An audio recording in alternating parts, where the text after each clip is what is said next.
ओम नमः शिवाय। हर हर महादेव। भक्तों, वेद पुराणों में वर्णित है कि शिव ही सत्य हैं, शिव ही सुंदर है। भगवान शिव का न कोई आदि है और न कोई अंत। आपने वेद पुराणों के माध्यम से भगवान शिव की अनेकानेक गाथाएं सुनी होंगी भक्तों, परंतु आज मैं उन्हीं जटाधारी, गंगाधारी और औघड़नाथ शिव भोले की ऐसी कुछ गाथाएं आपको सुनाने जा रहा हूं, जिससे आप सबका यह विश्वास और भी दृढ़ हो जाएगा कि मात्र एक लोटा गंगा जल अर्पण करने से प्रसन्न हो जाने वाले सदाशिव जैसा दानवीर और कोई नहीं है। तो एक बार फिर मेरे साथ बोलिए, बोलिए शंकर भगवान की।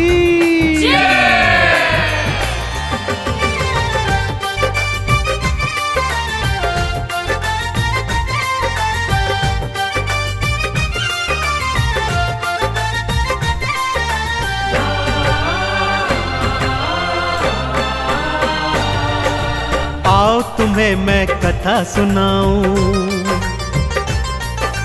आओ तुम्हें मैं कथा सुनाऊं शिव शंकर भगवान की। असुरों को भी जो वर देते ऐसे दया निधान की, ऐसे दया निधान की। आओ तुम्हें मैं कथा सुनाऊं शिव शंकर भगवान की। असुरों को भी जो वर देते ऐसे दया निधान की, ऐसे दया निधान की। आओ तुम्हें मैं कथा सुनाऊं।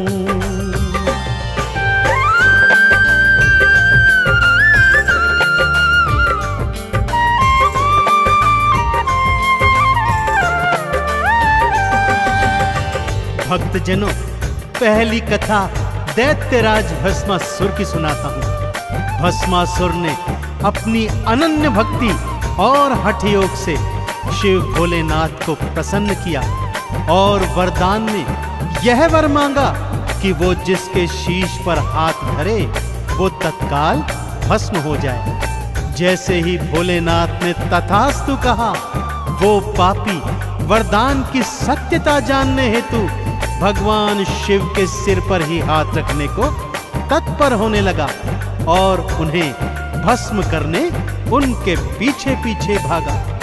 तीनों लोकों के आराध्य भगवान भोलेनाथ आज स्वयं अपने प्राणों की रक्षा हेतु आगे आगे भाग रहे हैं और पीछे पीछे दैत्य भाग रहा है। आगे क्या हुआ, आइए सुनते हैं।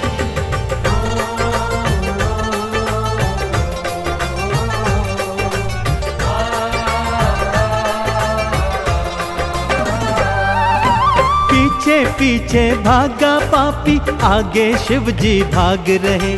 सृष्टि के हरता देखो अब स्वयं मृत्यु से कांप रहे।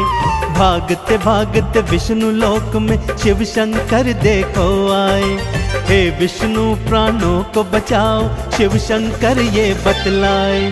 कैसे विष्णु जी ने की थी, हाँ कैसे विष्णु जी ने की थी रक्षा शिव के प्राण की। असुरों को भी जो वर देते ऐसे करुणा निधान की, ऐसे दया निधान की। आओ तुम्हें मैं कथा सुनाऊं शिव शंकर भगवान की। असुरों को भी जो वर देते ऐसे दया निधान की, ऐसे दया निधान की। आओ तुम्हें मैं कथा सुनाऊं।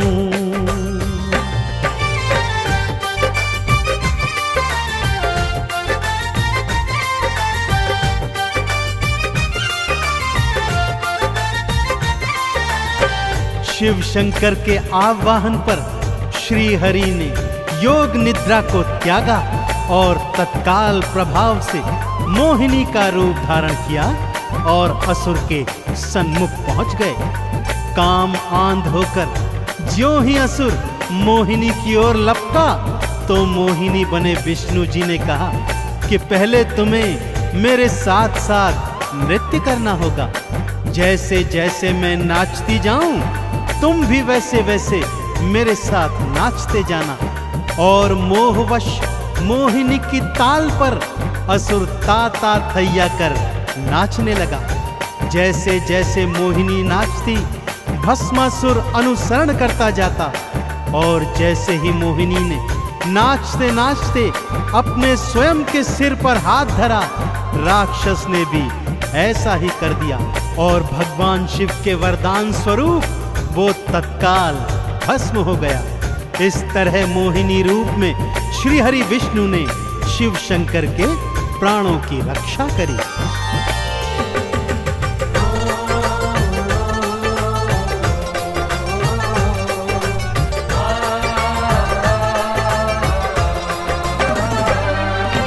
जैसे जैसे मोहिनी नाचे, असुर भी नाचता जाता था। भस्मासुर तो मोहिनी की ताल से ताल मिलाता था। मोहिनी ने नाचते नाचते अपने सिर पर हाथ रखा। राक्षस ने भी मोहिनी का भक्तों फिर अनुसरण किया। भस्म हो गया राक्षस पल में। हाँ, भस्म हो गया राक्षस पल में। बलि चढ़ाई प्राण की, असुरों को भी जो वर देते, ऐसे दया निधान की, ऐसे दया निधान की। आओ तुम्हें मैं कथा सुनाऊं शिव शंकर भगवान की। असुरों को भी जो वर देते, ऐसे दया निधान की, ऐसे दया निधान की।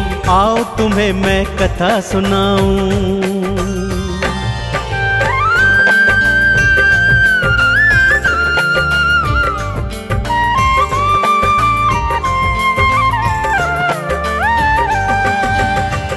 दूसरी कथा का प्रसंग इस प्रकार से है भक्तों।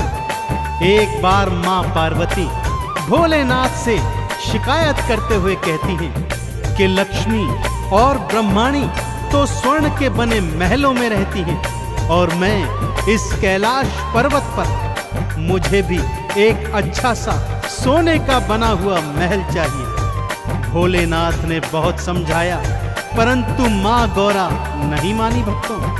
गौरा की हट के आगे विवश भोलेनाथ ने विश्वकर्मा को आदेश दिया कि वो ऐसी एक स्वर्ण की नगरी बनाए जिसका तोड़ तीनों लोकों में ना हो। भगवान शिव के आदेश की देरी थी कि विश्वकर्मा ने स्वर्ण की ऐसी ही नगरी निर्मित कर दी। मां पार्वती ने जब उस नगरी को देखा तो अति प्रसन्न हो गईं।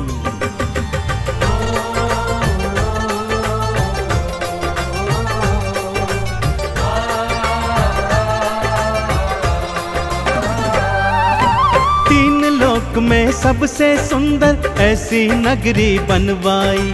नगरी देखी गौरा ने तो मन ही मन वो हर्षाई। गृह प्रवेश की खातिर कोई पंडित भोले बुलवाओ।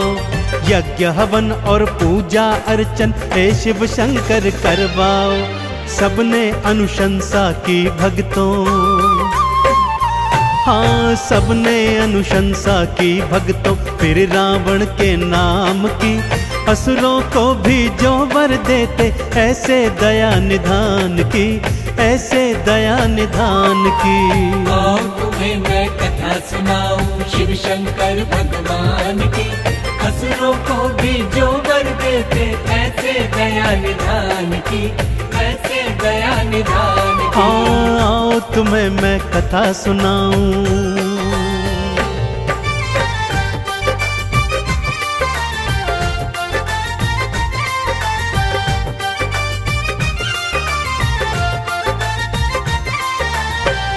सभी ऋषि मुनियों और देवी देवताओं ने शिव शंकर को यही बताया कि भगवान रावण जैसा प्रकांड पंडित तीनों लोकों में नहीं है, अतः उसी को गृह प्रवेश के पूजन पर आमंत्रित करना चाहिए। ऐसा ही हुआ भक्तों। रावण को पूजन हेतु बुलवाया गया और रावण ने भी पूरे विधि विधान से गृह प्रवेश का पूजन अर्चन संपन्न करवाया। परंतु इतनी सुंदर स्वर्ण से बनी नगरी को देखकर उसके हृदय में लालच आ गया और उसने भोलेनाथ से यही स्वर्ण नगरी दक्षिणा स्वरूप मांग ली। दानियों के दानी देवादिदेव भोलेनाथ ने बिना सोचे विचारे उसे तथास्तु कहकर स्वर्ण से निर्मित नगरी उसके हाथों में सौंप दी। हाँ, वही स्वर्ण नगरी जो उन्होंने मां गौरा हेतु बनवाई थी। एक ही पल में रावण को दक्षिणा स्वरूप वो नगरी दान में दे दी।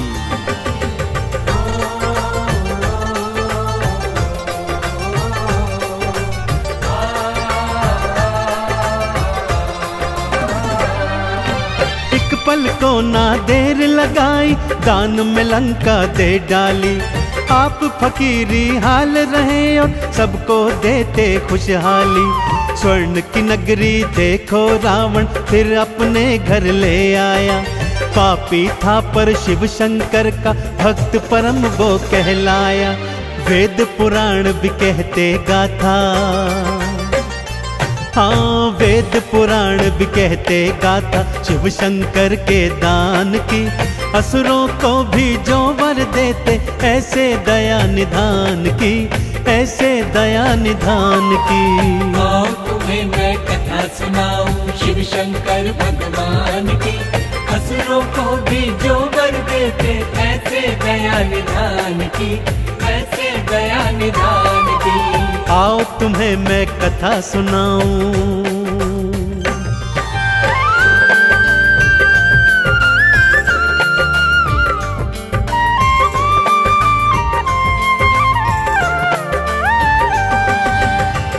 भक्तजनों, भोलेनाथ की लीलाओं और कथाओं से तो वेद पुराण पटे पड़े हैं। जैसे सागर मंथन के समय विषपान करना हो और ब्रह्मा जी को वेदों का ज्ञान तथा विष्णु जी को महालक्ष्मी प्रदान करना हो।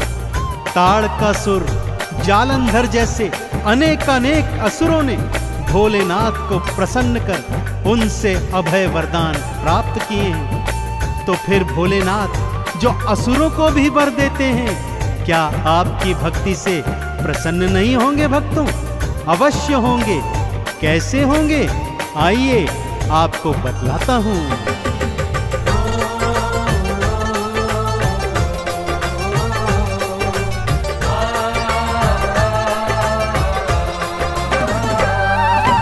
एक लोटा गंगा जल संग में दूध दही घी ले आना। चंदन तिलक लगा पिंडी पर बेल पत्र अर्पित करना। बस इतनी सी भक्ति पर शिव भोले खुश हैं हो जाते। भक्तों के भंडार वो भोले अपनी कृपा से भर जाते। व्यर्थ जन्म न गवाओ भक्तों, हाँ व्यर्थ जन्म न गवाओ भक्तों। आई घड़ी गुणगान की, असुरों को भी जो वर देते ऐसे दया निधान की, ऐसे दया निधान की। आओ तुम्हें मैं कथा सुनाऊं शिव शंकर भगवान की। असुरों को भी जो वर देते ऐसे दया निधान की, ऐसे दया निधान की। हाँ, तुम्हें मैं कथा सुनाऊं।